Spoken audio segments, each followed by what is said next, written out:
Ok. Aplaudes, ¿eh? Va. Una, dos, tres.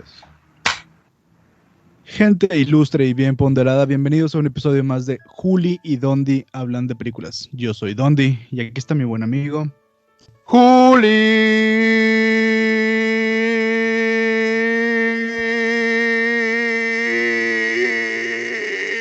¡Ah! Ya. Me desmayé tantito. ¿Qué ha habido? ¿Cómo por estamos, un gente? millón de años. Ese fue nuestro episodio de hoy, muchas gracias. Gracias por escucharnos, gente. Una hora de Juli gritando. ¿Qué ha habido, gente? ¿Cómo estamos? ¿Cómo estás, Dondi? Bien, aquí cuarenteneado, pero no tan cuarenteneado. ¿Sabes dónde andamos? ¿Dónde estamos, Dondi? Estamos en el Oasis. El Oasis de James Halliday, de la película Listo Jugador 1. Ready Player One. De hecho, mi avatar es el Kung Fu Panda. Oye, pero este es episodio especial. Tenemos de lujo. Dos invitados de lujo.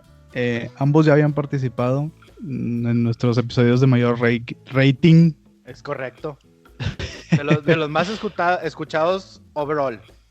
Overall, el ingeniero Compián, ingeniero de profesión, filósofo de vocación, analista de películas de vocación. No, por invitación. Por invitación y casi forzado. Porque su tiempo es muy valioso y es complicado difícil conseguirlo, ¿eh? Es que sí, no. En estos tiempos de cuarentena parece que no, pero se saturan las agendas también. Tantas entrevistas que das. ¿Cómo están todos? Muy bien aquí. Gustosos de tenerlos. Y nuestro segundo invitado... que ya ni es tanto invitado ese güey. Ya ni tan invitado, ya es así como filial. Así es. Filial podcast, el doctor Sir Oyster Mollusk desde el United Kingdom. Bienvenido, Ostión. Hi, everybody. ¿Cómo estás, doctor Ostión?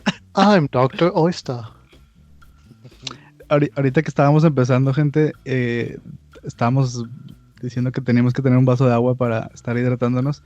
Y cuando le preguntamos a Ostión, dijo, aquí tengo mi pinta de agua. Si eso no es lo más británico que puedes decirle a un vaso de agua. Yo no sé qué es. De hecho, Yo no sé qué. Su avatar es Churchill, güey.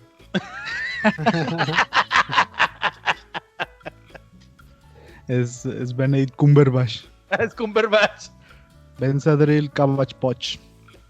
Gracias por la invitación una vez más. Aquí, con un gusto, los atiendo. Ay, hijo de su... ¿Ya que es la quintología del doctor Ostión? Sí, quintología ya, o sea, ya soy un refrito, el que yo venga aquí ya... Ya refrito. Ya no me lo hago por el dinero. Ok. Sí. Ahorita que hablando de refritos, muy ad hoc al tema de hoy. ¿De qué vamos a hablar hoy, Dondi? Hoy vamos a hablar de un tema medio locochón, propuesto por el ingeniero Compián. Hauntology. ¿Y qué diablos es eso? Vamos a empezar con la explicación de qué es eso. Si nos puedes ilustrar, Fede. Antes de empezar, échese un café, un panecito y luego ya vengan otra vez, porque sí está deep. Pónganse cómodos, porque cómodos. Es un viajecito, pues haz de cuenta igual como a la virtualidad del Oasis, así de fuerte. Así es. No, mira, es un término muy interesante. No es un término obviamente muy, muy popular, al menos así a nivel general. Se utiliza mucho tal vez en la parte filosófica, la parte de música y en algunos estudios también cinematográficos, pero básicamente, bueno, hauntología, pues es una mezcla de dos palabras, ¿no? De la palabra obviamente pues en inglés bueno, quien acuña el término es un filósofo de nombre Jacques Derrida, muy popular obviamente en toda la parte de filosofía de deconstrucción y temas de posmodernismo, pero básicamente pues es una mezcla de haunted, ¿no? Que pues del inglés es como pues encantado, embrujado, ¿no? Tiene que ver obviamente mucho con fantasmas. y la palabra ontología, ¿no? Que ontología pues es una rama de la filosofía que normalmente pues está relacionada con lo que son los estudios del ser, ¿no?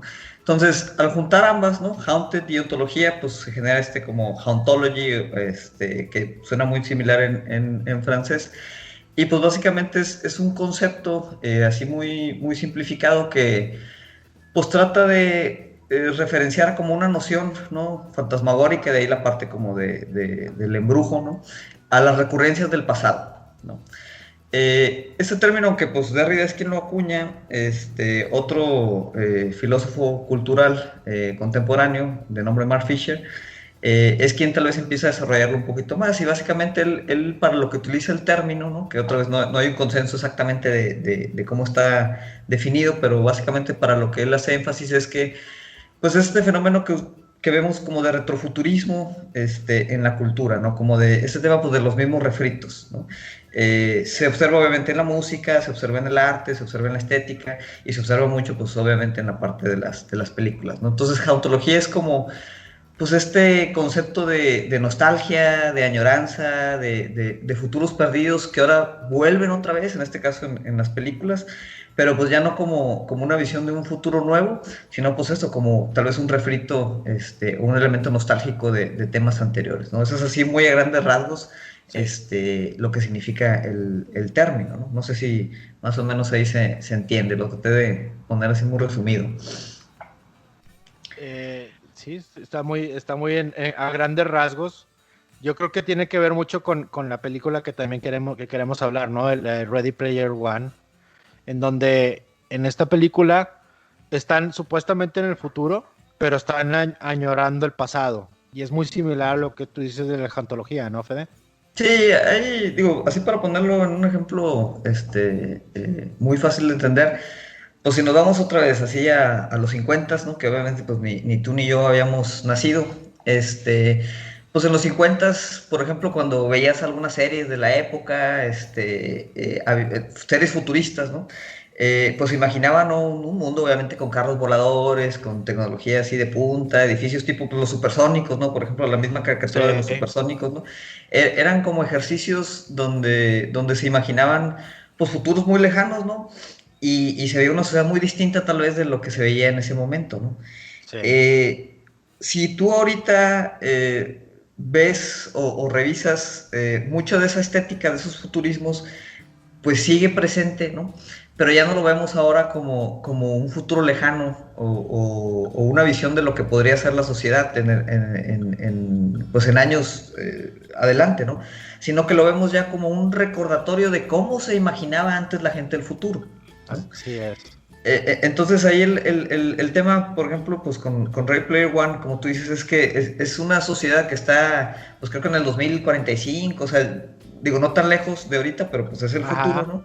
Sí. Y sin embargo tú la ves y la sociedad que se presenta ahí, pues no es muy diferente a la de ahorita, ¿no? Ya no es como atreverse a pensar en una sociedad bien, bien distinta, sino que pues básicamente es como estamos ahorita con algunas cosas adicionales, ¿no? Y haciendo mucha referencia, obviamente, a cosas del pasado, de forma nostálgica. Ajá. Sí, era lo que, digo, refraseando más o menos lo que dices, como que dejamos de ser futuristas, o como que se nos olvidó cómo imaginar el futuro, ¿no? Y a falta de imaginación, de realmente imaginar cómo podría ser de aquí a 100 o 2000 años, pues nos enfocamos en cómo se lo imaginaron hace 30, 40, o sea, es la ironía de las cosas, ¿no? Y que antes, como por ejemplo la tecnología realmente tenía un impacto cultural, y ahorita el futuro viene a ser como una mezcla nada más de tecnología seminueva, porque realmente las tecnologías anteriores, no sé, los aviones, el carro, el microondas, el refri, o sea, son cosas que realmente cambiaron la convivencia y la cultura de la gente que adoptó esas tecnologías. Pero hoy en día los grandes avances tecnológicos, digo, salvo una que otra excepción, es digital, es internet, es Facebook Live y Periscope y Instagram y todas las grandes innovaciones, entre comillas, son enfocadas a redes sociales, pero no hay un invento, no hay una tecnología que digas tú, órale, esto sí parece futurista. No estamos ahí. Sí, de hecho, si te pones a pensar, una idea tan innovadora como el internet que se ve tan de moda ahorita, pues se inventó en los 60s. O sea, ya es una tecnología que ya lleva rato existiendo, nada más que lo vemos ahorita como en su auge, pero es una idea antigua. De hecho, estamos viviendo sobre los avances del pasado y simplemente seguimos construyendo sobre ellos. Algo así yo me imagino. De hecho, me viene mucho a la mente que en la película de Volver al Futuro, cuando en la segunda parte, ellos van al futuro al 2015 y se imaginan que en el 2015 ya había carros voladores y autopistas en el cielo y pizzas deshidratadas, ¿no? Y no había nada de eso todavía en el 2015. No sé si pero ahorita. fíjate, eso que mencionan de la tecnología es bien interesante porque es también como un poquito una contradicción. La tecnología ahorita, pues digamos, hay muchas cosas otra vez que tal vez no nos imaginábamos, y yo pienso que sigue avanzando a un ritmo incluso cada vez más acelerado, ¿no? O sea, cada vez hay cosas nuevas más rápido, ¿no? Si sean las cosas que queríamos o no, pero la tecnología continúa avanzando, ¿no? Sin embargo, a pesar de que tenemos la tecnología y eso lo podemos ejemplificar en las películas, ahorita técnicamente hay muchas cosas que antes pues era imposible imaginar, ¿no? Todas las películas, por ejemplo, de Marvel, con los efectos especiales prácticamente en cada cuadro, pues era algo que era extremadamente costoso y extremadamente difícil de ejecutar hace 20, 30 años, ¿no? Y ahorita, pues cada año, cada menos de un año vemos este tipo de superproducciones. Entonces, la tecnología del cine, por ejemplo, ahorita pues está en un punto mucho más avanzado, ¿no? Y avanza todavía más rápido técnicamente de lo que pues había avanzado en años anteriores. Sin embargo, ¿no? Donde como que seguimos un poquito atorados es, pues eso, en la parte de las historias, ¿no? De pensar narrativas distintas, futuros distintos, ¿no? Entonces, a pesar de que la tecnología sí está avanzando, ¿no? Y avanza cada vez más rápido, el tema cultural es donde parece que estamos como que atorados, ¿no? Lo cual parece contradictorio, porque antes, ¿no? En el siglo pasado tal vez parecía que nuestra capacidad de imaginar cosas distintas, pues iba un poquito de la mano con ese avance tecnológico. Y ahora el avance tecnológico continúa, pero como que culturalmente, estéticamente, estamos atorados, ¿no? En los mismos conceptos. Entonces, en el cine tenemos las posibilidades de hacer muchas películas que antes era imposible hacer, y básicamente se están haciendo las mismas películas que se hacían antes, ¿no? Simplemente pues con algunos pequeños cambios, ¿no? Con mejores efectos. Es correcto. Yo tengo una pregunta. ¿Qué tanto es este efecto la idea? Porque hablas mucho del pasado, pero también se habla mucho del futuro imaginado, de los futuros perdidos. ¿Qué tanto es esto un efecto de la idea de que tenemos tantos refritos? ¿Es un efecto de que nuestro futuro no es como lo que pensábamos que iba a ser? Entonces no nos queda más que ver hacia atrás, hacia el pasado, para construir nuestro futuro. Sí, tiene mucho que ver con esa parte, ¿no? O sea, al final es un sentimiento de nostalgia. O sea, Ready Player One, por ejemplo, es un viaje nostálgico, ¿no? O sea, es un ejemplo muy emblemático de este concepto porque, pues, si tú ves, por ejemplo, Ready Player One, pues la historia, digo, es una película divertida, pero pues la historia, los personajes, digo, todo es, digamos, bastante genérico, ¿no? O sea, no hay ahí, nada realmente revolucionario en cuanto a la narrativa, ¿no? Entonces, mucha de la fuerza de la película se basa en que tú te puedas relacionar con todos los elementos culturales que te ponen prácticamente en cada momento de la película, ¿no? Entonces, como tú dices, incluso ahí se ve, ¿no? Y la película en ese sentido es muy, muy autorreferenciante. Tiene por ahí una cita mero al principio donde dice que la gente se cansó de tratar de resolver los problemas en esa sociedad y que ya simplemente pensaron cómo, digamos, sobrevivirlos, ¿no? Así es. Y es mucho lo que tú dices, Ustio, o sea, como que básicamente la esperanza que teníamos de un futuro, pues, utópico, ¿no? De alguna otra manera, que ya debería estar ahorita presente, pues no lo está. Entonces, como no lo está, nos quedamos como atorados ahí y dices, oye, pues, ¿cuándo era cuando nos imaginábamos utopías? Pues antes, ¿no? Entonces queremos volver como que a esas utopías de antes, aunque ahorita tal vez pues ya sean también cosas del pasado, ¿no? Entonces sí es mucho como una añoranza de decir, oye, pues ya llegamos al 2020, aquí pensábamos que ya iba a estar resuelto el hambre, la energía, las guerras, la desigualdad social, y vemos que todavía todo está igual de jodido. Peor. Entonces, o peor, ¿no? Entonces, pues no nos queda más que, ay, pues cuando jugaba Nintendo en la noche y luego veía los supersónicos en la mañana, pues era feliz. Entonces, pues ese es el futuro que me gustaría tener, ¿no? Que al final, pues es el pasado, ¿no? Entonces, como que perdimos la capacidad o la esperanza, ¿no? De imaginar un futuro diferente. Como que dejamos de ser optimistas, ¿no? Antes éramos como sociedad, yo creo, más optimistas y ahorita ya estamos Sí. más pesimistas y que nada, pues ya ni vale la pena esto ya. Es más, a veces hasta nosotros mismos nos volvemos partícipes de querer inculcar esto a las futuras generaciones, de caricaturas, de series que para nosotros nos marcaron o que están para nosotros muy chidas. Y las seguimos recomendando así como a nuestros hijos o a generaciones más jóvenes o amigos más jóvenes, de que no, es que ve esta caricatura de 1980, está bien chida. O sea, como que nosotros también perpetuamos un poco ese ciclo, en vez de que nostalgia. Sí.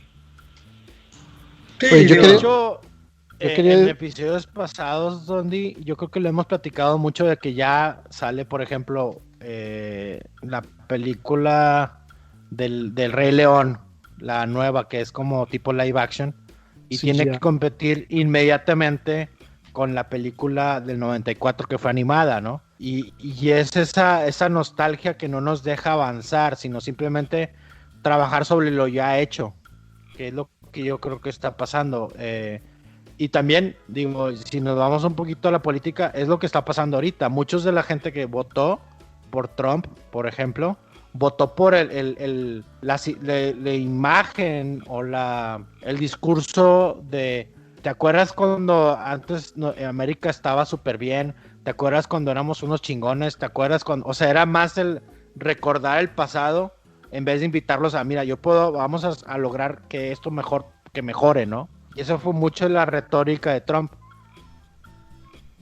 Entonces, yo siento que como sociedad, en el mundo, en el planeta, estamos en ese punto ahorita de vamos a comer las member berries de remember everything y nada más acuérdate del pasado porque el presente está medio gacho, ¿no? Sí, y tiene que ver otra vez con el concepto ese de los fantasmas, ¿no? O sea, cuando tú dices que algo está embrujado, por ejemplo, que una casa está embrujada, pues dices, oye, no quieres vivir ahí porque pues ahí está el fantasma, ¿no? ¿Y qué es el fantasma? Pues el fantasma es un espíritu, ¿no? Del pasado. Del pasado, ¿no? Que se quedó atorado ahí, ¿no? Y que no solo está atorado él ahí en esa casa embrujada, ¿no? Sino que pues no permite que los que viven ahí pues puedan habitarla, ¿no? O sea, es como él está atrapado y al mismo tiempo, pues, la gente que vive ahí, pues no puede vivir o no puede pensar cómo vivir en ese fantasma, ¿no? Entonces, Está lo mismo afectando tu realidad. está afectando tu realidad. Lo mismo pasa con el tema de la cultura, lo que mencionas de los refritos estos de Disney, ¿no? Que ahora están haciendo todas sus grandes películas animadas, las están haciendo live action. Lo mismo con, por ejemplo, el tema de Star Wars, ¿no? Con la nueva trilogía, ¿no? El fantasma de las trilogías anteriores está ahí y no nos lo podemos quitar de encima. Entonces, es bien complicado, ¿no? Obviamente para quienes son dueños de esa propiedad intelectual, los directores, los guionistas, ¿no? O sea, es bien complicado porque dices, oye, pues hago una película Star Wars totalmente nueva, ¿no? Totalmente diferente, que de una otra manera revolucione, como en su momento revolucionó, por ejemplo, la trilogía original. Pero no pueden hacerlo. ¿Por qué? Porque están constantemente siendo afectados por los fantasmas de lo que significa Star Wars en su totalidad. Entonces, no pueden como que deslindarse de todo lo que era Star Wars antes, ¿no? Que es una historia, o sea, ya no te puedes desvincular de toda esa parte. Y pues de una otra manera la acabas, como quien dice, haciendo enojar o a los grandes fans que esperaban prácticamente ver la misma historia otra vez, los fans que esperaban ver una historia totalmente diferente y nueva, ¿no? Y pues toda la gente que queda ahí en medio de esos dos polos, ¿no? Entonces, como que estás atrapado, ¿no? O sea, no puedes proponer o imaginar historias que no se estén referenciando constantemente a esos fantasmas del pasado. Lo mismo obviamente pasa en la política, ¿no? Sí, de hecho se me hace muy, muy curioso que, por ejemplo, ahora sale una película de algún superhéroe e inmediatamente, por ley, ya casi ley de Dios, los directores tienen que pensar en cómo tiene que ser meta comentarios de, ¿te acuerdas de este güey? Tiene que, mira, allá en el fondo está el edificio de los Cuatro Fantásticos y acá está donde a Superman lo mataron, no sé, X. Pero siempre tiene que haber un meta comentario de que, ¿te acuerdas de esto del pasado? Aquí está también. O sea, ya están hablando de una cuarta dimensión, de la cuarta pared, o quinta pared, no sé cómo quieran decirlo. O sea, Y yo creo que eso tiene que ver mucho con, por ejemplo, con películas de Ready Player One o Deadpool, que siempre están hablando de lo que está pasando ahorita, y si no sabes qué está pasando ahorita con películas o lo que sea, no vas a entender el chiste, ¿no? Está muy, muy autorreferenciante el cine de ahora, no sé. ¿Qué vas a decir, Dandy? Sí, exactamente. No, o sea, que mencionaste ahorita, justo me recordé del capítulo anterior del Día de las Madres, que en la de Mamma Mía mencioné el ejemplo de que hace una referencia a James Bond, de que soy James Harris. Y que se presenta como si fuera James Bond porque sale Pierce Brosnan en la película. Ese es un comentario que está, o sea, si lo ves así como desde el punto de vista de la historia de Mamma Mía, pues esa referencia está totalmente de más. Es un guiño innecesario, ¿verdad? Pero vuelves a eso, ¿no? Hay una oportunidad para hacer una metareferencia, la voy a aprovechar. Ajá. Sí. Porque aparte, o sea, y lo que mencionaba ahorita Fede de la estética también, incluso series como Stranger Things, o sea, toda la estética de Stranger Things es una oda a Spielberg, es una oda a los 80s, o sea, eso es lo que quería yo preguntar y tal vez diferenciar, o sea, la idea de los refritos y de referenciar el pasado mucho, o sea, no se me hace algo para mí que sea algo que me esté haunting, ¿no? O sea, haunting tal vez lo estoy relacionando con algo más negativo. Y el ejemplo de Star Wars es muy bueno, pero o sea, yo todavía veo cómo puedo disfrutar ciertas cosas que hacen referencia al pasado. Y yo siento que puedo argumentar que muchas historias que siempre se han contado hacen referencia a muchas historias que se han contado hace miles y miles de años. Sí, cómo no. Pero ¿cuál es la diferencia entre estar haunted y entre estar... No, o sea, no tanto haunted, no sentirte haunted, pero sentirte como que feliz, aceptar que esto es una realidad? Sí, no, es excelente pregunta, Ostión, porque sí hay una diferencia, ¿no? Y como tú dices, si lo explicamos así, podríamos decir, pues, ¿qué tiene de malo, no? O sea, ¿qué tiene de malo que vea Ready Player One y me emocione cuando sale Gundam y cuando sale el Gigante de Hierro y cuando salen las Tortugas Ninja, ¿no? O sea, dices, oye, pues sí, o sea, es parte de mi infancia, son cosas obviamente que yo recuerdo con anhelo.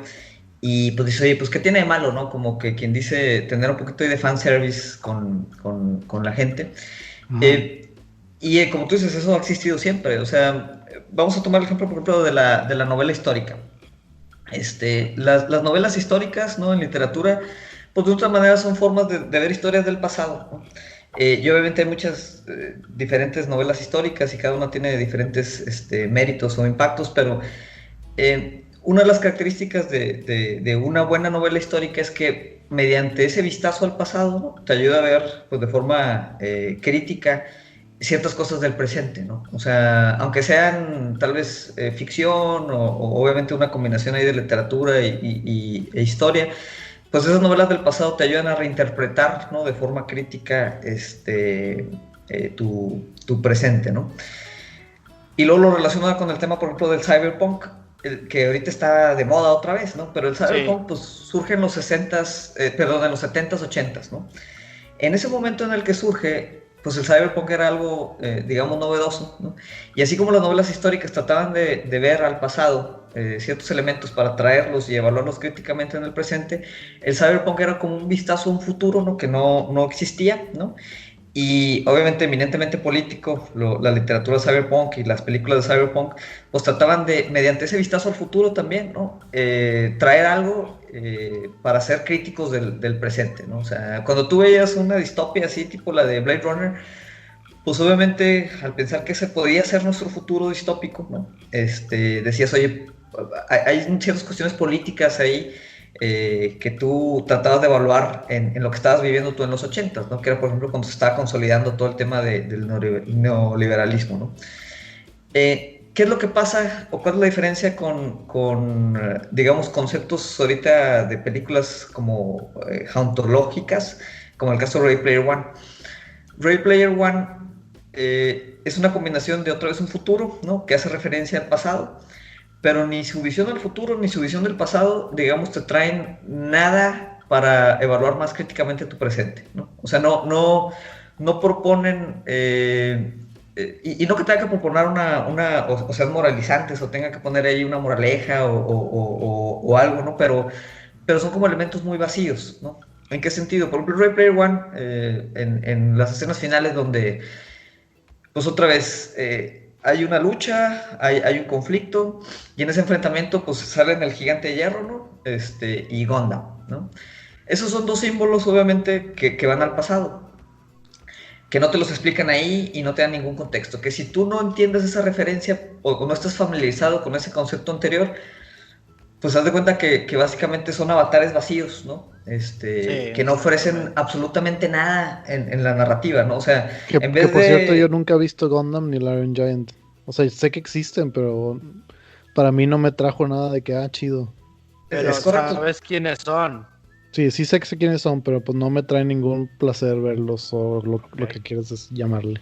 Sí, no te son importantes, ¿no? Entonces, por ejemplo, a ti que no te son importantes, pues es una escena que no te genera nada, ¿no? O sea, es una escena genérica de una lucha de robots, ¿no? Sí. Y alguien que vio Iron Giant y lloró con esa película cuando era niño, pues haz de cuenta que obviamente le genera otro tipo de sentimientos, ¿no? Pero son simples sentimientos de nostalgia vacía, ¿no? Entonces, se utiliza esa parte del pasado, pero no se utiliza otra vez para nada, más que para referenciar al pasado mismo, ¿no? O sea, Así son como burbujas de cosas, ¿no? Que están ahí suspendidas, que solo están ahí, como quien dice, para perpetuarse ellas mismas.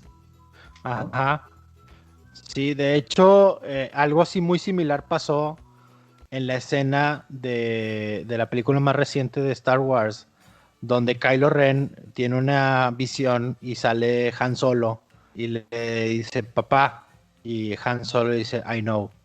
Entonces, pues, ok, para las personas que no vieron la película original, donde ese I know fue que le dijo, esta Leia le decía a Han Solo que yo te amo, y él le contestó I know, pues es vacío, o sea, simplemente está ahí, pero no tiene el mismo impacto porque no está con la misma tensión o el mismo trabajo que se le hizo para que ese I know significara algo. Simplemente lo hicieron para poder, mira, ¿te acuerdas de esta película? Aquí también lo hicieron. Ya es más como mercadotecnia y no tanto como historia. ¿Y cuál es la diferencia entre eso y bueno, agarrando más temas de Ready Player One, que alguien te deje un easter egg de algo que pasó antes y tú, eso es referencia a algo de la primera película? O sea, para mí es esa diferencia entre algo que se siente como que haunted versus, no sé cómo llamarlo, tal vez un término filosófico chido.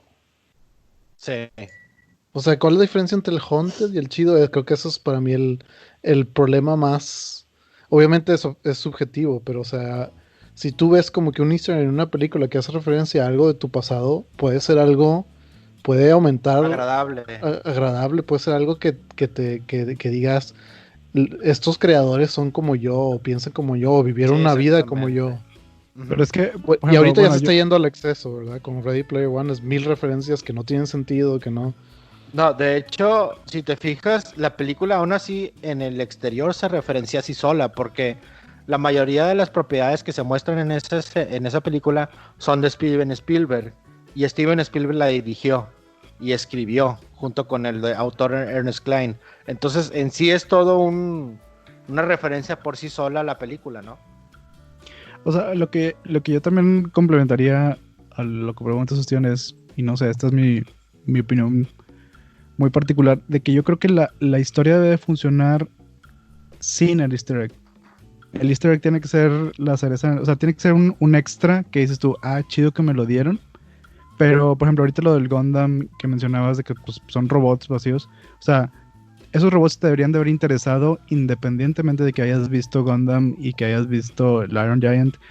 O sea, la historia se apoya mucho, o sea, utiliza mucho de muletas la nostalgia y no está chido eso. La historia debería funcionar por sí sola y si te da parte de esos easter eggs, o sea, es como un agregado, algo que no esperabas y está chido, pero no que dependa de eso, yo creo. O sea, ese es como que mi issue. Sí.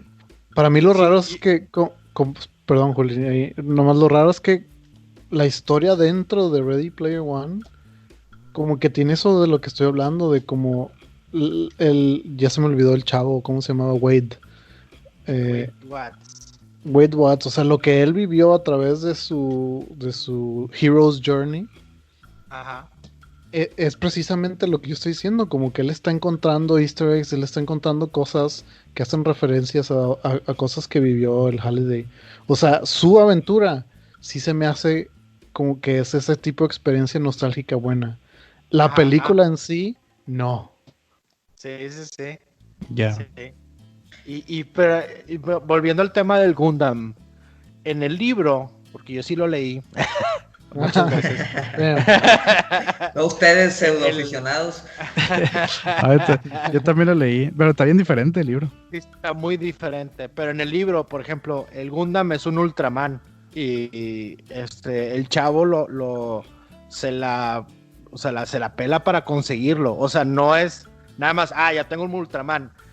Te muestran todo la dificultad para poder lograr que tenga ese Ultraman, o la dificultad para que le den la monedita de 25 centavos. Fue todo un rollo, o sea, y eso es a lo que yo voy. En estas películas ahora no te muestran tanto el struggle porque quieren contar la historia de una manera más lineal, no tanto de diversificarse o de tanto de salirse del contexto. Y entonces es a lo mismo que vuelvo con el tema de Han Solo. No se muestra ese trabajo para que tenga un significado esos avatars que están usando como el Gundam o el Iron Giant. Simplemente ahí están. Y yo creo que eso es lo que te causa ese ruido a ti, Ostron, de que, bueno, pues sí, ok, el Iron Giant. Y tal vez por eso es algo chafo o malo, pero porque no te muestran el significado para ellos, a los personajes dentro de la historia de la película, independientemente de lo que significan afuera de la película. Sí. Sí, yo creo que lo que dice Dondi complementa mucho ese tema y es mucho eso, ¿no? O sea, que muchas veces esta nostalgia ya medio patológica que tenemos en nuestros elementos culturales, especialmente en la parte del cine, ¿no?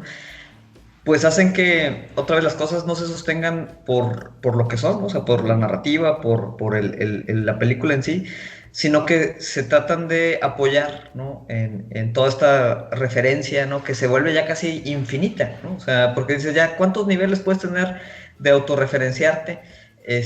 O sea, si saliera un Ready Player One 2, ¿no? O sea, una segunda parte, además de ser el mismo pastiche de elementos nostálgicos de los 80s y los 90s, ya también tendría que autorreferenciarse a sí misma en la primera parte, ¿no? Y dices, bueno, o sea, se vuelve un ciclo en el que al final, ¿qué es lo que pasa, Ostión? Que vacías de significado todo eso, ¿no? Y volviendo al ejemplo de la película, toda la escena del Resplandor, ¿no? Una película otra vez que hayas visto o no hayas visto, ¿no?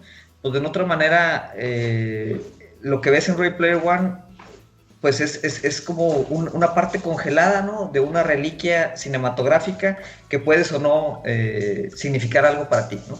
Pero ¿qué es lo que pasa, no? Al recrear de forma totalmente fiel, ¿no? O sea, al duplicar de forma totalmente fiel los sets, las escenas, muchos de los momentos claves de la película del Resplandor, ¿no?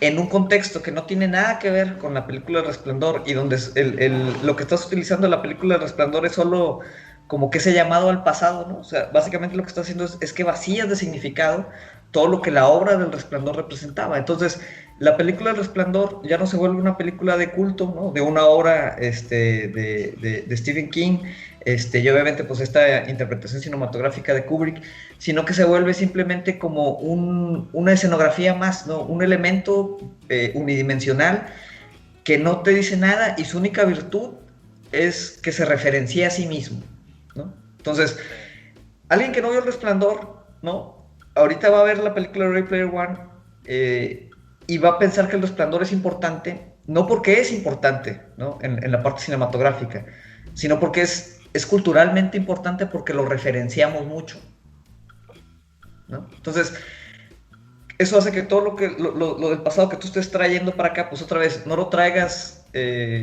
digamos, de forma crítica o para, digamos, avanzar lo que esa cosa hizo en el pasado, ¿no? Mismo caso con Star Wars, sino que traes como una fotografía, una imagen, ¿no? Traes algo congelado, ¿no? O sea, que se mantiene igual y que tú tampoco le agregas nada, ¿no? Entonces simplemente estás repitiendo, ¿no? Repitiendo, ¿no? Pero en esa repetición no hay ningún valor, ¿no? Y no solo no hay un valor, sino que le quitas valor a lo que en el pasado lo tenía, ¿no? Ese yo creo que es uno de los temas, o los conflictos principales, como que con esta cultura de refritos, que otra vez es refrito por ser refrito, ¿no? O sea, el valor de la historia no es, sino para mostrar estos pastiches del pasado. Sí. Y complementando lo anterior de hacer referencias, muchas veces ni siquiera es en sí a algo, sino volviendo a la parte de la estética. O sea, ahorita incluso o sea, los videos musicales pareciera como si estuvieran grabados intencionalmente como VHS, como si fuera sobre filme. Los filtros de Instagram hacen referencia a cámaras viejas o a cámaras en color sepia. Los videojuegos, que hay muchos videojuegos en 2D intencionalmente pixeleados para que se vea como con la estética de los juegos de 8 bits. O sea, inclusive, o sea, copiándole a las películas en el sentido de que tenemos más tecnología, como dices, pero seguimos imitando las historias y la estética del pasado. Sí, el tema es que no te permite moverte, ¿no? Volvemos al ejemplo del Cyberpunk así bien rápido. Comentábamos que cuando surge el Cyberpunk en los 80s, pues es casi un vehículo estético revolucionario, ¿no? Revolucionario en el sentido que trata o sea, como digamos en el mapa histórico mental, ¿no? Tiene un impulso que orienta, ¿no? Y tiene un impulso utópico, ¿no? O sea, que orienta en el sentido de que ahorita estamos en este presente de los 80s con estos problemas, ¿no? Yo los voy a reflejar en el futuro. Es un futuro distópico, pero hay un impulso de crítica, obviamente, de qué tendríamos que cambiar para evitar llegar a ese futuro distópico, ¿no? Entonces tiene una noción, obviamente, pues política y estética muy fuerte. Ese mismo Cyberpunk lo traemos ahorita al 2020, ¿no? Y ya no tiene eso, ¿no? O sea, ya no cumple con esas características, ya no es una estética que trate de mapear y colocarnos en un presente, ¿no? Para analizar críticamente el pasado y el futuro, ¿no? Y obviamente no tiene ningún impulso utópico de hacia dónde vamos, simplemente es un recordar la estética del Cyberpunk, otra vez vaciada de todo el significado de qué era el Cyberpunk cuando surgió, ¿no? Entonces se vuelve pues como una escenografía, ¿no? O sea, ya no tiene ninguna función, ¿no? Más que la nostalgia. Entonces yo creo que esa es la diferencia, tú, Hostia, cuando hablamos de algo ontológico es no simplemente que estamos tomando o viendo cosas del pasado, sino que lo estamos tomando viendo cosas del pasado simplemente por la noción de tomar cosas del pasado, ¿no? O sea, por la nostalgia de qué es del pasado, ¿no? Y que en el pasado obviamente pues había tal vez una visión más optimista de la realidad. Para mí está súper interesante eso porque siento que la historia de Wade en sí está muy interesante y su conclusión se me hace muy interesante, que quiero hablar después de eso. Y no es más como que la implementación como una película que se me hace como causa sus problemas ontológicos. O sea, siento que la historia de Wade en sí y verlo pasar por todas esas cosas se me hace como un poco de nostalgia chida, pero la película y sí, tantas referencias y cosas que no tienen sentido más que por ponerlas ahí, es lo que se me hace más como haunting. Sí. De hecho, digo, para culturas nostálgicas, creo que la mexicana es una cultura súper nostálgica. Y yo quiero llegar a un tema igual más después, pero que se llama, tal vez no estamos viendo películas o historias nuevas porque no hay billete ahí. Y mucho de lo que guía a las personas creativas es porque dicen, oye, pues sí, hago una película que no saben si va a pegar o no, entonces no le invierten tanto como si hacen un refrito o una secuela o una precuela de algo que ya está establecido. Y eso también impacta mucho en qué es lo que estamos viendo en el cine, en los videojuegos, en los medios. Si te fijas, Televisa, en su auge de novelas, casi todas son la misma historia de la Cenicienta, ¿no? Y esto, y aquí en México, pues pega cañón esa historia de la Cenicienta y por eso vende. Pero bueno, ya me salí tantito del tema. No, pero sí, definitivamente el mercado también dicta. O sea, la nueva de Wonder Woman se llama 1984. Ajá, o sea, exactamente. Ya sabemos que la siguiente película también va a ser referencia a los 80s y 90s. Pero esa es la idea, eso es lo que a mí me causa conflicto. O sea, si este es el fantasma del pasado, ¿por qué este fantasma no es un fantasma al que le tenemos miedo, sino un fantasma cute de Mario 64? Sí, es Le que quiero dar un abrazo. la parte fantasmagórica no es otra vez que le tengamos miedo. O sea, es que simplemente está, pues eso, embrujando nuestro presente, ¿no? O sea, Acechándonos. está acechando, o sea, no nos deja avanzar, nos tiene atrapados, ¿no? O sea, igual el fantasma nos cae muy bien y queremos echar ahí un pisto con él, lo que tú quieras, pero no nos deja avanzar. Y obviamente, digo, tiene que ver o sea, el hecho no es que la gente que hace películas diga, oye, pues es que yo las voy a hacer así porque así está vendiendo. O sea, lo que tenemos que entender es por qué eso vende, ¿no? O sea, cuál es el pensamiento colectivo que traemos ahorita, qué es lo que estamos buscando, ¿no? O sea, nos quejaremos de los refritos y todo, pero pues si sale otra Star Wars, seguimos viendo, pues la voy a ver, ¿no? Y me voy a quejar, ¿no? Incluso el hecho de quejarme de por qué o es muy parecida a la original o es muy diferente de la original, o sea, pero en las dos estoy atado a la original, ¿no? O sea, no puedo evaluar ahorita una película de Star Wars sin hacer referencia a lo que es Star Wars en los 40 años que tiene la franquicia, ¿no? O sea, me es imposible, ¿no? Y si en vez de eso quiero hacer una película que sea Star Wars, pero no se llame Star Wars y sea otro universo diferente, la gente va a tener miedo de ir a ver esa película y posiblemente no sea negocio. ¿Por qué? Porque al final el fantasma ontológico en la sociedad hace precisamente eso que tú dices, que tú te sientas muy cómodo, tú no te quieres arriesgar, o sea, el mundo debe estar muy jodido, ¿no? Entonces yo me quiero refugiar en cuando antes las cosas no estaban tan jodidas, o yo pensaba al menos que no estaban tan jodidas, ¿no? Entonces es un refugio también, pero es un refugio que no me permite, pues, imaginar algo diferente, ¿no? Me tiene atrapado. Prueba está que Friends sigue siendo de las más vistas en Netflix, güey, y ya dejó de salir hace mucho tiempo. Sí, de ahí que se cancele el futuro, ¿no? Como empezamos la plática. Ajá. Pero sí es un... O sea, sí se batalla para apostar a cosas nuevas. A menos de que seas Christopher Nolan. Y todavía hay por ahí algunos...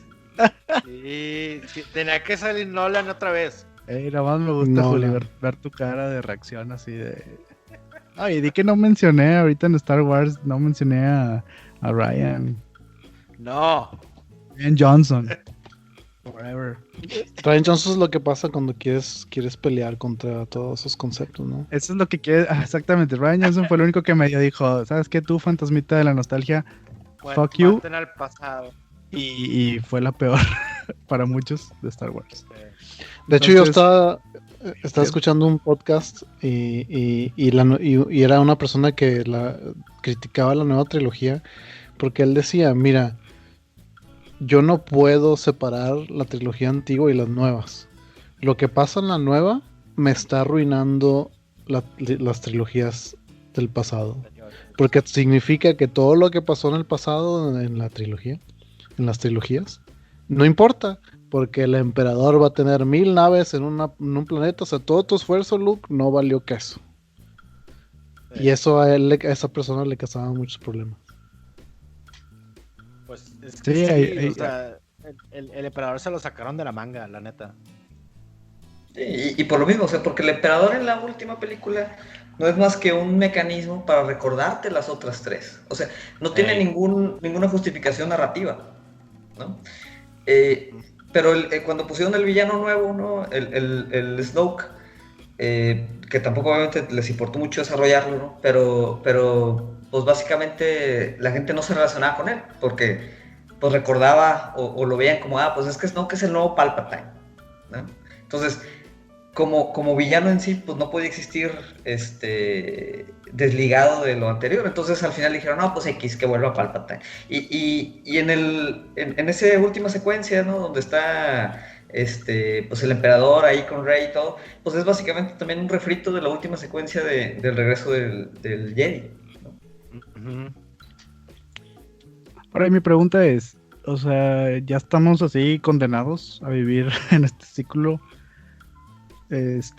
O vamos a salir en algún momento, en algún momento vamos a quitarnos de la nostalgia, digamos que la nostalgia se va a volver ya mal vista o algo ya que nos va a saturar y vamos a decir, ya sabes que ya es momento de hacer otras cosas, o ya llegó para quedarse, o sea, ¿cómo va a estar? ¿Qué opinan?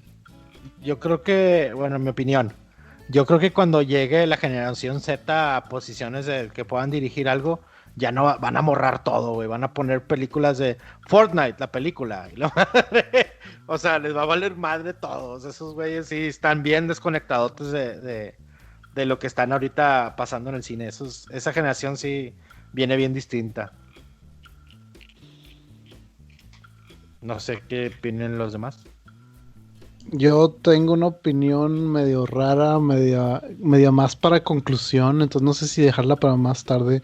O sea, no sé si estoy aquí viendo ya que estamos concluyendo el tema o qué quieren. No, tú dale, todavía tenemos para platicar. Bueno, entonces dejo al Fede que hable en este momento. No, está bien. No, mira, donde es una preocupación súper genuina, es una preocupación que comparto. Y pues sí, digo, yo creo que es difícil decir ahorita, no, en 10 años va a cambiar todo. O decir, no, ya se acabó, güey, sí, está el futuro cancelado para siempre, ¿no?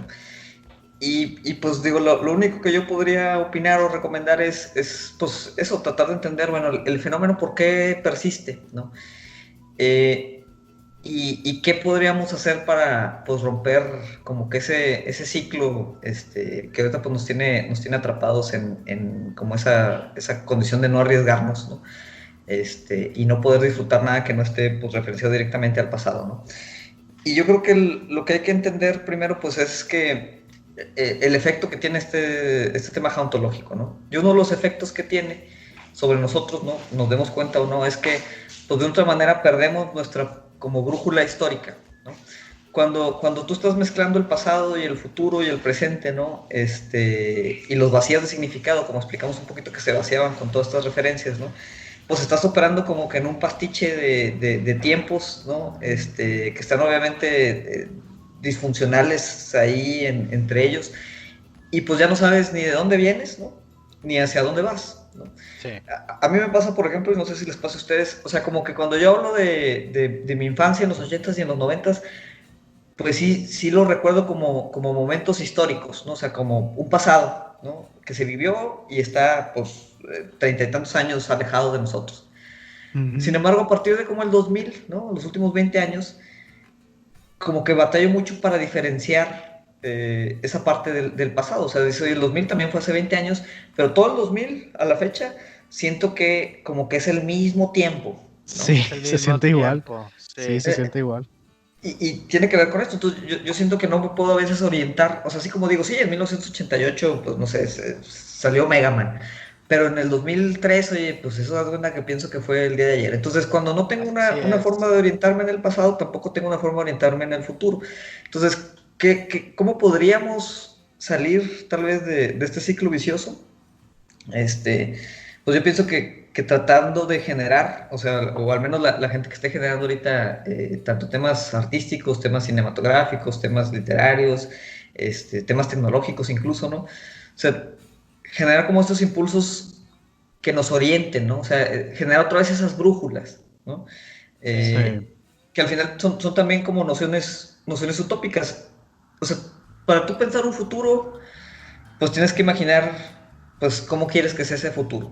Ahorita es bien difícil pensar utopías, ¿no? Estamos ahorita con la pandemia, la política y espectáculo está en su punto más alto. O sea, ahorita, digo, lo más fácil es pensar distopias, porque las distopias son presentes, ¿no?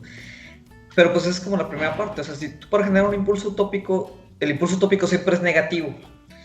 ¿Qué significa? Que parte primero de qué es lo que tú sientes que está mal ahorita, ¿no? Así es.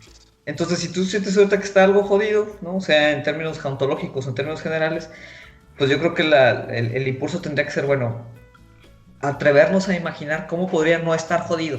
Y es bien difícil. Pero pues yo pienso que como de las únicas formas en las que podemos tratar de quebrar como esos ciclos ontológicos que nos tienen un poquito atrapados, ¿no? O sea, como arriesgarnos a la poca familiaridad de lo nuevo, ¿no?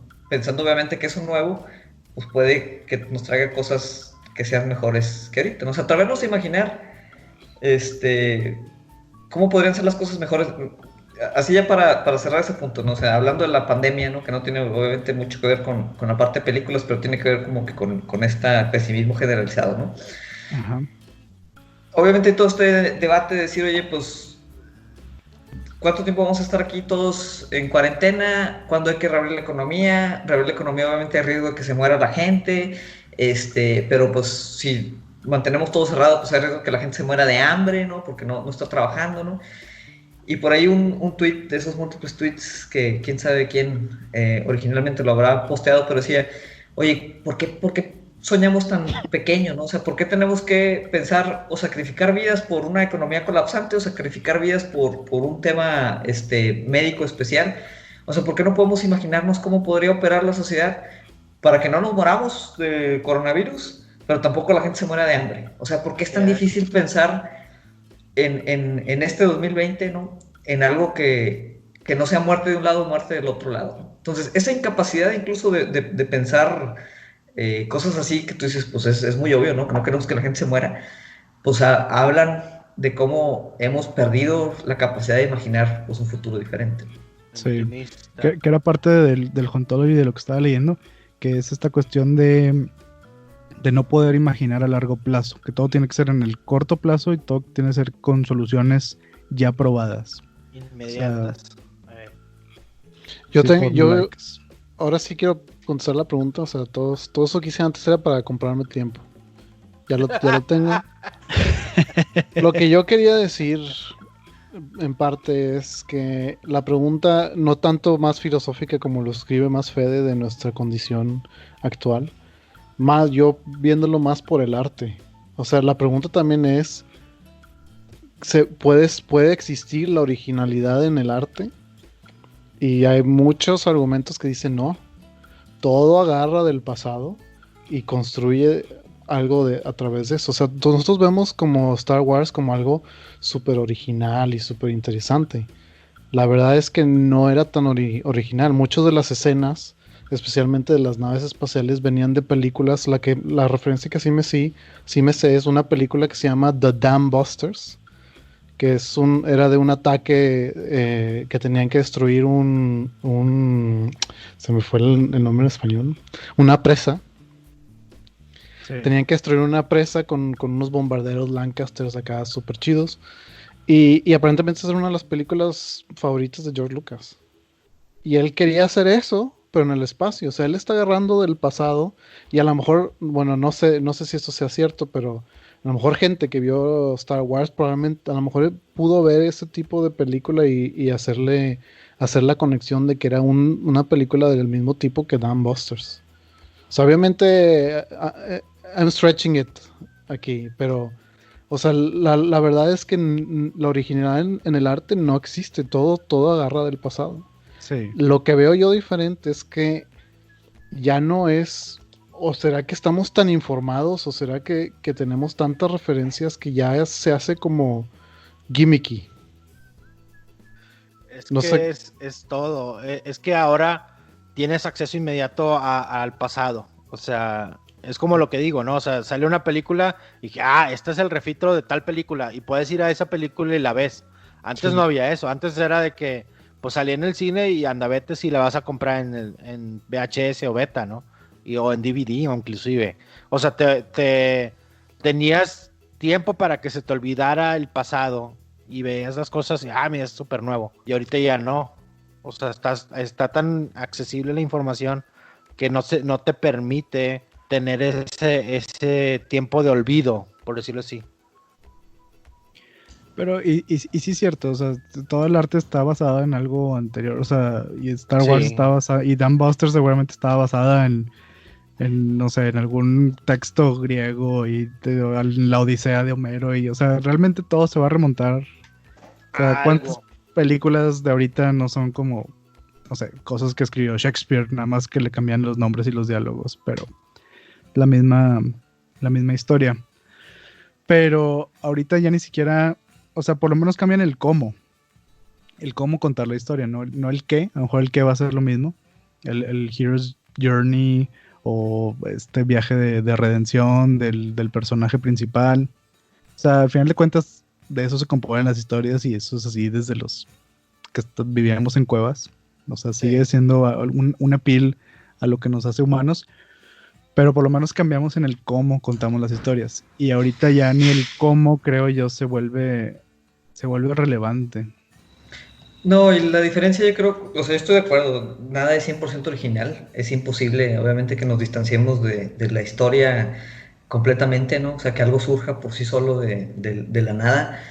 La diferencia yo creo es que antes al menos había una progresión, ¿no? O sea, si nos vamos otra vez a términos filosóficos así dialécticos, ¿no? Pues digamos había una progresión tanto de la estética como de la historia, ¿no? Que progresión no significa que lo de antes era peor y lo de ahora es mejor, simplemente que pues era diferente, o sea, tomabas tú ciertos aspectos que iban evolucionando, ¿no? Y si tú ves la historia del arte, la historia del cine, la historia de la literatura, ¿no? O sea, obviamente las estructuras, ¿no? Y ese es un tema filosófico también muy importante, pero las estructuras tal vez sean las mismas, como dice Dondi, ¿no? Pero había cuestiones que cambiaban y en ese sentido, por eso pues tenemos ciertos hitos, ¿no? Artísticos que son considerados como revolucionarios, ¿no? En su momento Star Wars fue considerado como revolucionario, tal vez no por su narrativa, ¿no? Pero en su momento pues tal vez fue por sus efectos especiales, ¿no? Entonces, o Matrix. O Matrix, ¿no? Pero había una progresión, ¿no? O sea, se tomaban cosas del pasado, se mezclaban y surgía algo que sí, obviamente, le debía cosas a obras anteriores, pero era distinto, o tenían ciertos diferenciadores, ¿no? O avanzaban, ya sea la técnica, la estética, la narrativa, el desarrollo personal, o sea, avanzaban algo de alguna otra manera, ¿no? Que permitían, pues, experimentar, digamos, una fase diferente de ese arte. Así es. Y sin embargo, si ahorita tú tomas, y tal vez obviamente pues no es el ejemplo más artístico del mundo, pero pues la nueva trilogía de Star Wars, pues yo me atrevería a decir que no avanza nada, ¿no? O sea, no avanza ni en sentidos técnicos, ni en sentidos artísticos, ni en sentidos narrativos. Es que no dejaron a Ryan avanzarlo. Posiblemente. No. Entonces yo creo que esa es la diferencia. Por lo menos él le agregó lo de que se telepateaban y que se podían cambiar las realidades. O sea, malo bueno, pero le intentó agregar algo. Por eso, güey.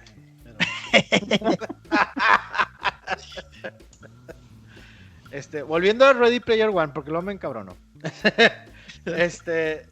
Yo creo que Ocean tiene un punto ahí de que el Hero's Journey de Wade estaba chido, pero la película no. O sea, se me hace curioso ese comentario. ¿Te puedes decir más sobre eso? Creo que yo quisiera vivir lo que vivió Wade. O sea, entrar a la mente o sea, ¿cómo es lo que hacemos nosotros jugando videojuegos?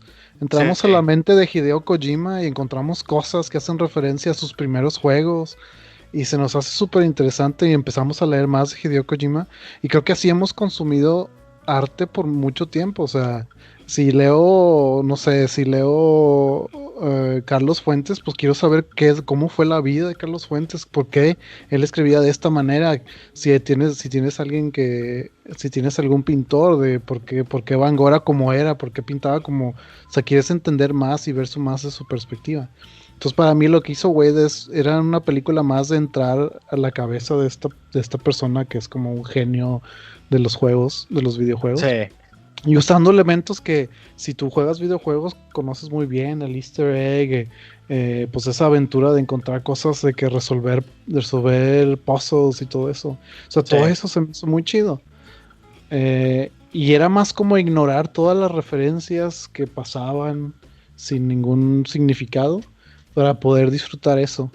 Y lo que yo quería decir de la conclusión de la película es que creo que era que en martes y jueves van a apagar el Oasis.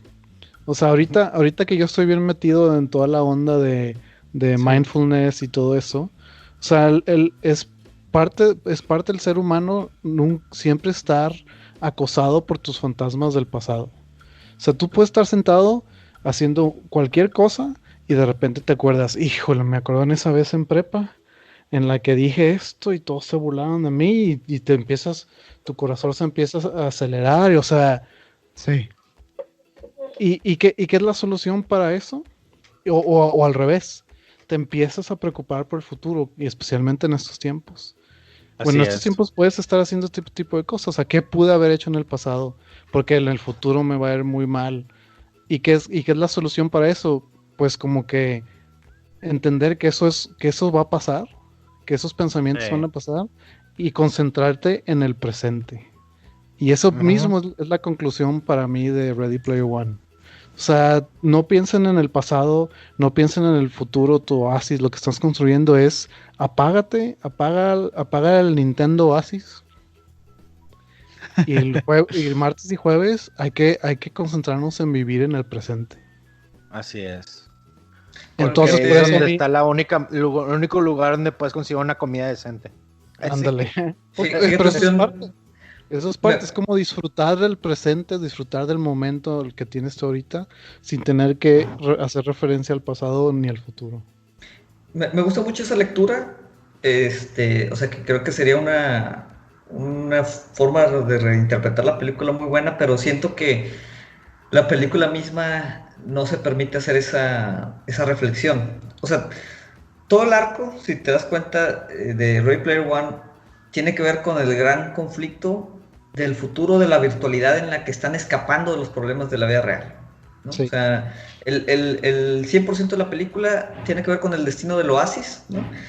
Donde muy al principio se nos plantea que Oasis es una forma de escapar de lo jodido que está el mundo actual, ¿no?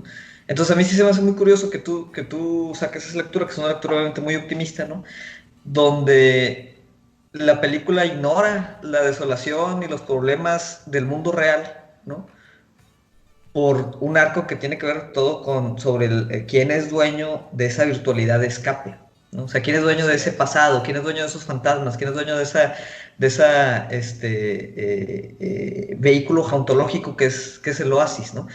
Y muy al final nada más, ¿no? Por ejemplo, y digo otra vez, es una película de aventura, yo entiendo que a veces no son muy realistas en muchos temas, pero todo el transcurso de la película nos ven en el mundo real, pues están estos centros así como de neoesclavitud, ¿no? De una corporación superpoderosa, prácticamente esa corporación hace actos terroristas, tratan de matar en el mundo real a varias gente, ¿no?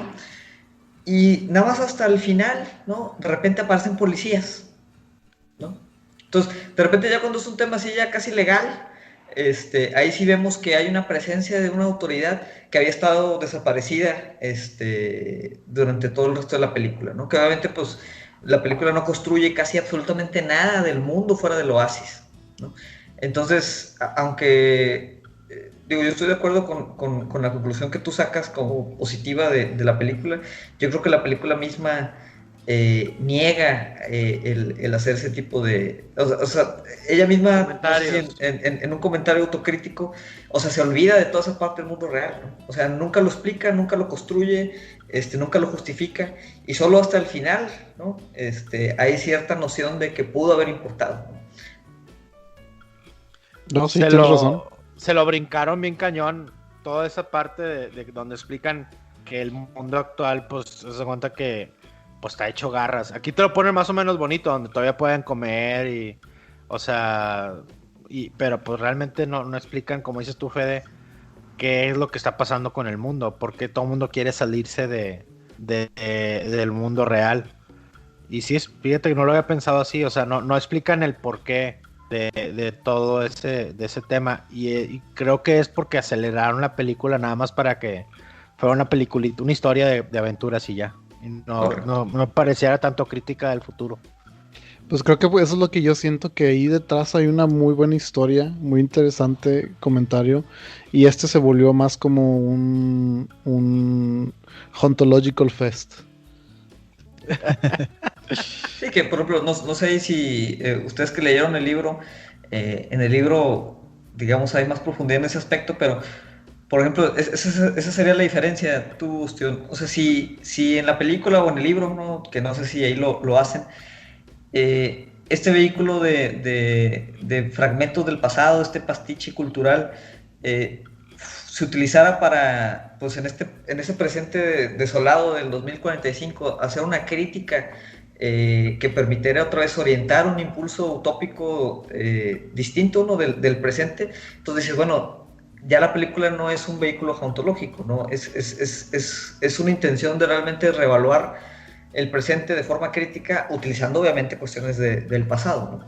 Pero yo siento que ese reposicionamiento crítico de la distopia que es el mundo de Ready Player One, al menos en la película no existe, ¿no? Sí. Sí, en el libro tampoco, en el libro tampoco explora eso realmente. Sí pone un poquito de que hay políticos que todavía que se pelean por pedazos de la política que casi ya es nula, o sea, como que es medio no man's land en el tema político, y que casi todo el mundo, todos los trabajos de todos están en Oasis, o sea, los maestros dan clases en Oasis, la gente va a trabajar en Oasis, o sea, ese es ahí, por ahí va la cosa, pero pues sí, o sea, no se explaya más allá de eso, a que pues la corporación de Sorrento es la mala y ellos son los buenos y ya. Sí, y una de las diferencias importantes del libro realmente son las referencias culturales. No está tan cañón como en la película. En el libro habla más incluso de cómics, de RPGs, de juegos de mesa. O sea, las referencias culturales, que sí hay muchas de cultura pop, son más oscuras, no son tan populares. O sea, no habla de King Kong y todo. Sí saca el DeLorean, sí saca muchas cosas, obviamente. Pero la película le subió 2 rayitas en cuanto a ponerte cosas así de nostalgia.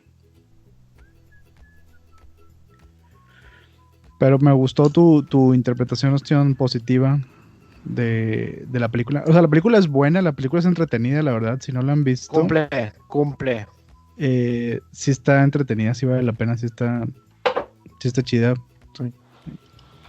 Y lo que iba a decir nada más al final es que existir en el presente no necesariamente significa que ignoras que tu presente esté muy ojete. No, de hecho es parte clave de vivir en el presente. Hay que vivir en nuestro presente. Sí. Y está medio difícil ahorita el presente. Oye, yo quería decir un McNugget, como que hace falta McNuggets. Sí, no había McNuggets. ¿Qué pasó, Ostión? Pues que no, o sea, el Oasis, o sea, hay una banda que se llama Oasis, ¿no? O sea, está haciendo referencia a esta película, Ready Player One. De los 90. Y si, no sé si ustedes vieron, pero Oasis estaba tocando en el Oasis en la película. ¿En serio? No. No, en serio. Yo pensé que sí. Hubiera estado bien chido.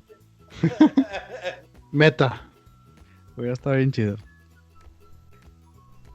Ya, ahorita que mencionabas lo de los tweets, Fede, me acordé de un tweet, o sea, haciendo como alusión a la nostalgia del pasado.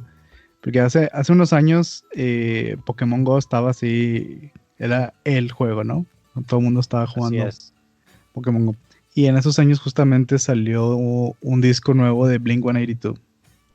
Entonces, me acuerdo un tweet que decía un vato, dice, la neta, si alguien lleva en coma de que 20 años, ahorita es el momento justo para despertar, güey. Porque no sentiría ninguna diferencia. O sea, Blink-182 todavía está en la radio, Pokémon sigue siendo juego popular. O sea, Es lo Sí. mismo. now is the time. Oye, Correcto. acabo de tener un pensamiento bien loco. La sección de McNuggets es un elemento ontológico de este programa de podcast. La referencia al McNugget, sí. Y la referencia en sí de McNugget y los McNuggets de que esto conecta esto. Los McNuggets es básicamente un Easter egg, Pero una vamos, conexión. Pero es un mapeo cognitivo del pasado. Está bien. Mapeo. Porque tira, o sea, sí tira líneas de enlace, no nomás muestra la referencia para que la entiendas. Creo que habría que cambiar ese del nombre McNugget a mapeo cognitivo del pasado. Brought to you by McDonald's. Suena mejor. Está más catchy, más catchy. Un MSP. Un MSP. Tírate unos MSPs para la Un banda. MSP es para la banda. Un MSP. Qué cosa. Pues muy bien, gente. Yo creo que podemos irnos en paz. Esta sesión ha terminado. Ay, sí. No, pues se tocaron buenos temas, la verdad. Así es. Creo que agotamos bien las posibilidades, por lo menos dentro de la película, porque el tema da para mucho más y hay muchísimos más temas, muchísimas más referencias, perdón, de películas. Próximamente que mencionaba Wonder Woman, haciendo de los 84. Viene Dune, que es también Otra vez Dune, sí es Dune. cierto. de un libro también de ciencia ficción súper de los clásicos, o sea, una vez más haciendo referencia a o tomando del pasado, aquí más directamente, ya ni siquiera como reinventándolo, y nada más enfocándose en el cómo, pero la verdad yo le tengo mucha fe a esa película por el director, Y también Y- que la primera película no estuvo tan chida. aparte, sí, como que muchas veces fue catalogada como que el libro inadaptable. Era como Watchmen, también decían que era inadaptable, que era muy difícil hacer la película por la complejidad, más que nada. O sea, por la complejidad de la historia, de los personajes, que no está muy difícil contarla tan rápido en 2 horas. Y a ver qué hace Denis Villeneuve en esta versión. Va a estar bueno. Que sale Timothy Chalamet, ¿verdad? Sí, Timothée Chalamet. trae buen cast, buen cast. Ese vato está en todo, ¿no? Sí, ahorita sí está de moda ese güey. Bueno, pues muchas gracias, gente, por escucharnos. Últimos comentarios, gente. Dondi. ¿Recomiendan la Bueno. película o no? Pues nada más, yo sí recomiendo la película, véanla, está entretenida. Sí. Y si la quieren volver a ver después de este análisis que le hicimos para verla con otros ojos más críticos, vale la pena también. Gracias a nuestros invitados, los dos Fedes, por sus contribuciones siempre Así atinadas. Así es. Gracias. Yo creí que iba a ser como una pelea filosófica de Fede Sisek y Austin Peterson, pero no, estuvo bien. Estuvo tranqui. No, pues digo, igual, agradecer ahí la invitación. Ya saben, cuando quieran hablar de temas filosóficos que aparentemente no nos llevan a ningún lado, ¿Eso Aquí es referencia al podcast o qué? aquí estoy siempre disponible. Y pues sí, la película también yo la recomiendo. O sea, la vi, me divertí. Efectos visuales impresionantes, la verdad. Y es una película entretenida. Pero sí, pero véanla críticamente. Ostra. No, pues muchas gracias por invitarme otra vez y especialmente estar invitada a la sesión con el ingeniero Compián. Siempre un gusto discutir con él. No, pues Ingeniero de gracias. vocación. Sí. Oye, ibas a decir, Ostión, y lo que siempre nos preguntan nuestros fans, ¿cómo está el clima allá? Esos fans, ¿no? Como 2, 3. Hoy estuvo bastante bien, creo que 20 grados, no llovió, soleadito, pero no salí en todo el día, entonces no importa. Perfecto. Muchas gracias para todos nuestros fans que nos preguntan constantemente por el clima de allá. sí, Bueno, de ahorita hecho, está nublado, de hecho. me preguntan también que si comen tortillas de harina ya también o no. No sé si es albur, no voy a decir nada. Unas tortillas de harina a la hora del té. Sí, Boom. una buñuelito con el Buen té. hielo y todo. Pues muy bien, gente. Síganos en las redes. Den los likes y nos pueden conseguir en todas las plataformas de podcast. Muchas gracias por acompañarnos y nos vemos en el siguiente episodio. Adiós. Bye. Hasta luego. Bye, gracias. Antes de que se vayan, les recordamos que pueden escuchar este y todos los episodios en la página hndpodcast.com. También les recordamos que pueden encontrar este podcast como Juli y Dondi hablan de películas en las siguientes plataformas: Spotify, iTunes, Google Podcast y YouTube. Si tienen alguna sugerencia o comentario, pueden mandarlo a contacto@hnddpodcast.com o seguirnos en nuestra comunidad en Facebook como Juli y Dondi hablan de películas.